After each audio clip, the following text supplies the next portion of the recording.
The C standard library provides a few simple resources for handling system-level error conditions. Let's make a working copy of errno.c, and we'll paste this into our working project and open it up here. So you see this is a very simple little file. It includes a header called errno, E-R-R-N-O.h, and if you're in C++, that would be C-E-R-R-N-O without the .h.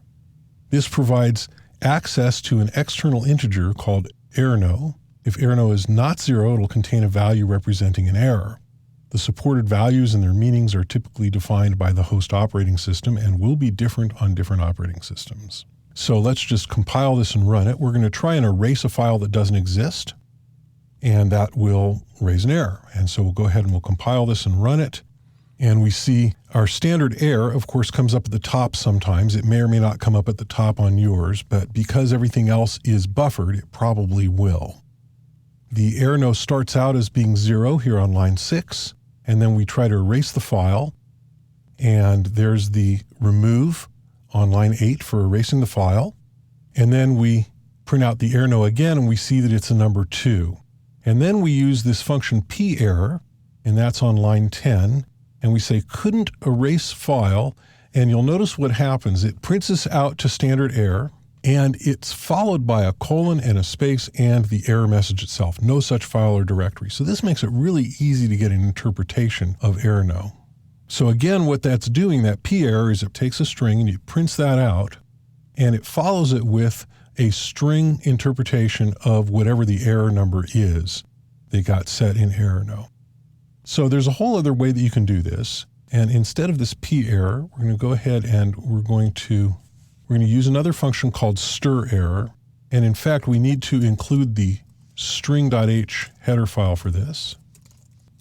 And then I'm going to come here and I'm going to put in a little printf. That %s will get replaced with a C string, and I get the C string by calling stirrerror, S-T-R-E-R-R-O-R. And I pass it the error number from errno. And why don't I just be nice and put in a new line here. So we'll compile this and run it.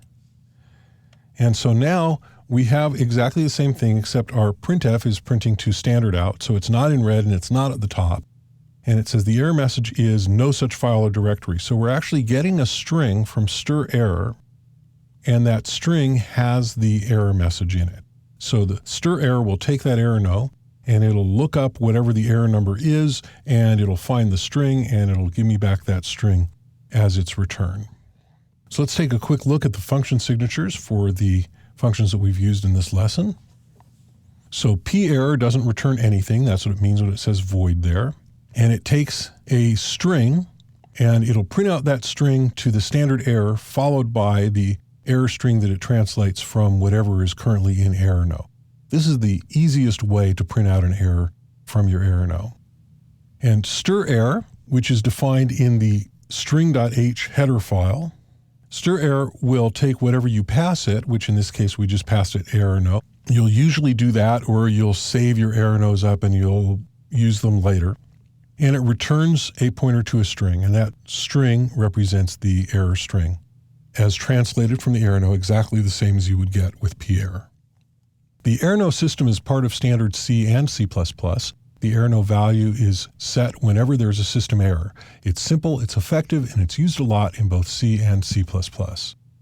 Now let's go ahead and delete our working file and run clean to get set up for the next lesson.